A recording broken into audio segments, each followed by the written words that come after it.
Hoje a gente vai ler mais um trecho do Espírito e Matéria, Novos Horizontes para a Medicina. Então, é um livro do José Lacerda, que é o pai da medicina. Então, apometria segundo o seu criador. Então, bora lá.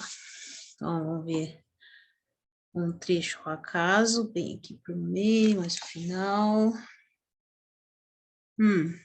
É um caso. Deixa eu ver se é um caso pequeno. É um caso pequeno, dá para ler ele todo. Deixa eu ver aqui.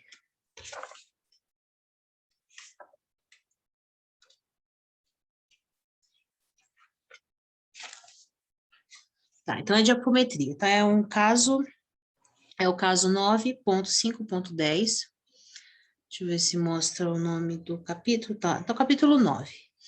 Casos ilustrativos. Então, é um caso, ok? Primeiro caso, processo obsessivo visando destruição do corpo físico. Paciente é EF, sexo feminino, casada, cor branca, 24 anos. Data de atendimento, ano de 1984. Desde que casou há 18 meses, EF começou a ter perturbações na área genital. Desmenorreia. Discreta, mas persistente leucorreia. Sensação de peso no baixo ventre, constante mal-estar. Os sintomas acentuam-se quando a temperatura cai. Não engravidou, embora não use anticoncepcionais. Exames médicos nada revelaram de anormal. Exame radiológico, esterossalpingografia, acusou perfeita permeabilidade das trompas, não revelando anomalias abdominais. Desejando ter filhos, EF procura a casa do jardim. Então, a pessoa ela tá com problemas na área genital, não consegue engravidar, mesmo todos os exames mostrando que está tudo perfeito, então ela buscou apometria. Exame. Ao exame superficial, médicos desencarnados logo perceberam anormalidades no baixo ventre. A paciente tem corpo estranho introduzido no colo do útero e outro no pavilhão da trompa esquerda. Obviamente, gente, esse corpo estranho, ele não é físico. Ele pode ser etérico, ele pode ser de matéria emocional, ele pode ser de matéria mental. São como cunhas de madeira, de 3 centímetros de comprimento. Material envenenado, saberíamos depois. Tratamento. Então, aí começa a sessão de apometria.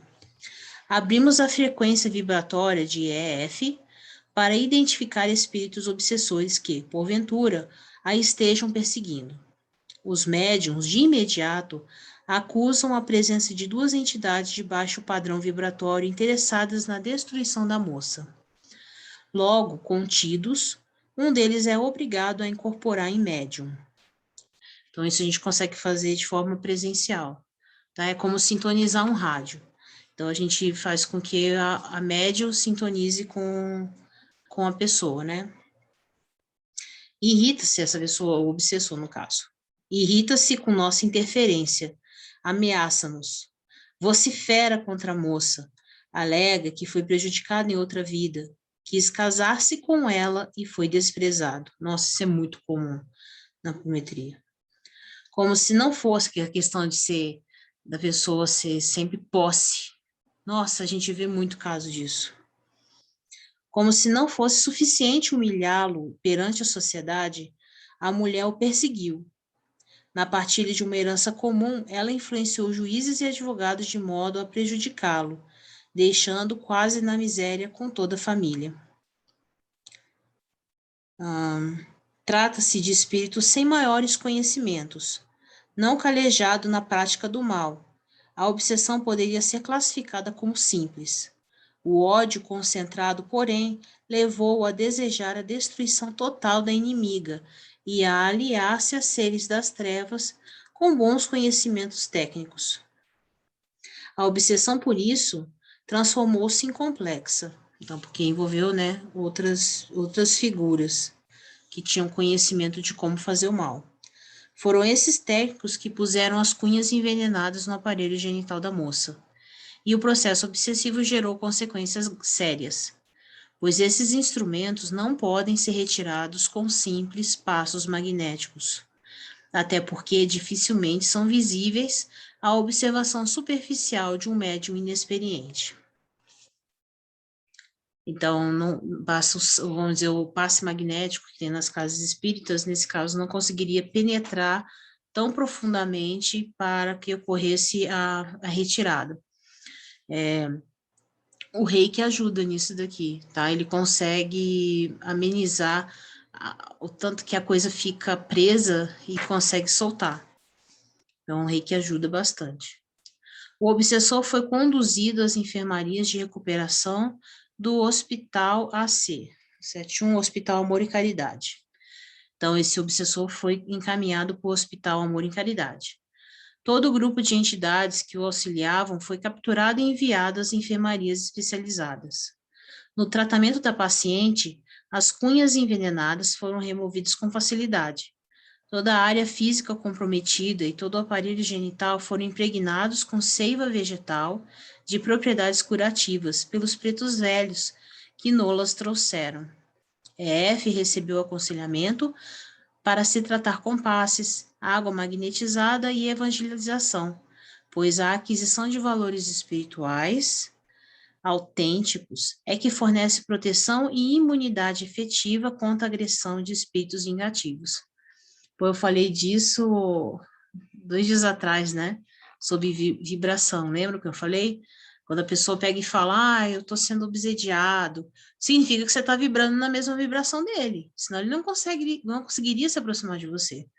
Você vê aqui que ele falou. Então, ele já aconselhou, ele deu ferramentas para a EF, né? No caso aqui, para que ela aumentasse a sua vibração. Aí, os que estão vibrando mais baixo não conseguem se aproximar. Foi-lhe lembrado que o conhecimento puro e simples da letra do Evangelho não é bastante. Você vê, simplesmente ficar estudando não é o bastante. Espiritualizar-se implica reconstrução de si próprio em trabalho intenso e pertinaz. Um dos caminhos mais seguros para nos aproximarmos de Jesus é a doação espontânea de nossas próprias energias em benefício do próximo. Só a vivência do amor aplicado à caridade consolida a ascensão espiritual. Enfatizamos a F, tal como fazemos com todos os doentes que nos procuram, que nós não curamos ninguém, apenas tentamos auxiliar nossos semelhantes. Na verdade, é o enfermo que cura a si próprio ao aproximar-se de Deus. Viu que legal? Ou seja, é o que eu sempre falo nos cursos, né? Cuidado com o orgulho. O reikiano, ele não cura ninguém, ele auxilia para que a pessoa se autocure. Porque a pessoa pode aplicar reiki 24 horas por dia numa outra pessoa, ela só vai melhorar com o esforço dela. Isso no caso, obviamente, tá? De ser uma causa vibratória, não de algo que a pessoa escolheu passar. Então, diagnóstico, obsessão complexa, com implantação de corpos estranhos e envenenados no corpo da vítima, visando causar-lhe enfermidades incuráveis, que a levariam à morte. Número de atendimentos, 1. Discussão do caso. Se a ação tóxica dos corpos estranhos conseguisse vencer as forças de coesão fisiológica, varando a tela búdica, o equilíbrio celular alterar-se-ia profundamente. Desarmonizadas, as células passam a se comportar como células indiferenciadas, embrionárias, com grande pujança de multiplicação. Estaria criando dessa forma um núcleo de tumor incurável. Essa desarmonização tissular, todavia, só é conseguida se a constituição somática da vítima contiver uma brecha kármica. Essa brecha se localiza em área orgânica enfraquecida por violações das leis de harmonia cósmica e ou desajustes maléficos de que a pessoa é culpada em vidas anteriores. Foi o que aconteceu com a nossa paciente. Para fins de estudo, abrimos frequência de seu passado e verificamos que ela praticava vários abortos. O reflexo de sintonia A área genital tornou-se enfraquecida na presente encarnação, vulnerável, portanto, aos predadores das sombras. Resultado, por ter recebido a tempo tratamento espiritual especializado, EF recuperou-se completamente. Isso aí. Então, até a próxima leitura, pessoal.